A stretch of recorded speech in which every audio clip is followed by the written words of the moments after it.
মাদ্রাসার হুজুরের যারা ছাত্ররা আছে তারা আমাকে বলছিল ভাই এটা বলের ব্যবস্থা করে দাও। তো আমি আমাদের নেতা মানবিক নেতা রবিউল ইসলাম ভাইকে জানিয়েছিলাম, ভাইকে বললাম যে ভাই মোহাম্মদপুর ঈদগাহ কেন্দ্রীয় গোরস্থান মাদ্রাসার যারা ছাত্ররা আছে ওরা বিকালবেলায় খেলাধুলা করে, বল খেলে, তো ওদের জন্য দুটা বলের আবদার করছে। তাৎক্ষণিক ভাই আমাকে বললো যে ভাই সমস্ত ব্যবস্থা করে দিয়েছে সার্বিক, বলছে যে তুমি বল নিয়ে এবং পাশাপাশি যেহেতু বিকালবেলায় তাদের জন্য কিছু নাস্তার ব্যবস্থা করে যায় দিয়ে আসো। রবিউল ইসলাম নয়ন ভাইয়ের নির্দেশনায় আমি এখানে আসছি, এসে বাচ্চাদের সাথে যারা আছে টিম আছে তাদের সাথে কথা বললাম।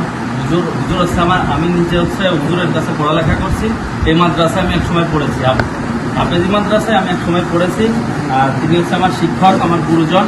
আমি হুজুরের সাথে কথা বলে এসে তারপরে যে সরঞ্জাম আছে বল সেটা দিয়ে গেলাম। আর আসলে আন্তরিকভাবে ধন্যবাদ জানাই যে হুজুর এবং যারা মাদ্রাসার ছাত্র যারা আছে তারা সবাই উপস্থিত ছিল এবং তারা আন্তরিকতার সাথে আমাদের উপহারটি গ্রহণ করেছে।